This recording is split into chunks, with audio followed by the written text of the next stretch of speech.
दोस्तों, जब राजनीति में कोई नेता अकेला पड़ जाता है, जब उस पर लगातार वार होते हैं, तो कई बार वही नेता पहले से कई ज्यादा खतरनाक होकर उभरता है। इस वक्त ममता बनर्जी और अभिषेक बनर्जी कुछ ऐसी दौर से गुजर रहे हैं। आंध्र प्रदेश के मुख्यमंत्री चंद्रबाबू नायडू इसका एक बड़ा उदाहरण है। आज पश्चिम बंगाल में बीजेपी जिस तरह ममता बनर्जी को घेरने की कोशिश कर रही है, वैसे ही नहीं, लेकिन कभी चंद्रबाबू नायडू भी राजनीतिक और कानूनी दबावों से बुरी तरह घिर गए थे। इसके बावजूद उन्होंने वापसी की और ऐसी वापसी की कि आज फिर सत्ता में है।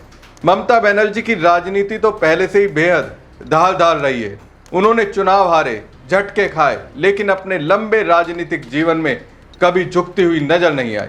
नमस्कार दोस्तों, मैं हूं परवीन सानी। दोस्तों, मैं चंद्रबाबू नायडू की कहानी को ममता बनर्जी की मौजूदा राजनीति के साथ इसलिए जोड़ रहा हूं क्योंकि सत्ता से बाहर होने के बाद ममता बनर्जी ने जिस तरह दिल्ली में केंद्र सरकार को घेरने का ऐलान किया, उसके बाद राजनीतिक गलियारों में चर्चा शुरू हो गई कि वो किसी न किसी तरह विपक्षी और सहयोगी दलों के नेताओं को अपने साथ जोड़ने की कोशिश करेंगे। यहाँ तक कि कुछ विश्लेषकों का दावा है कि उनकी नज़र आंध्र प्रदेश के मुख्यमंत्री चंद्रबाबू नायडू पर भी हो सकती है।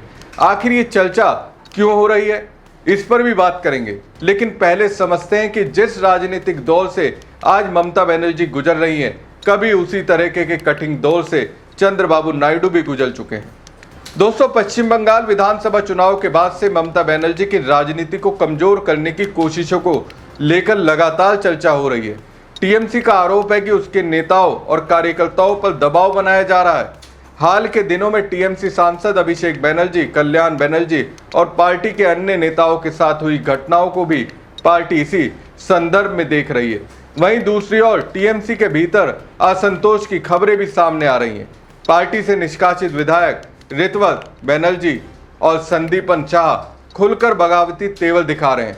उनके समर्थक दावा कर रहे हैं कि पार्टी के भीतर बड़ी संख्या में विधायक नेतृत्व परिवर्तन चाहते हैं। कुछ रिपोर्टों में यह भी दावा किया गया कि कई विधायक उनके संपर्क में हैं।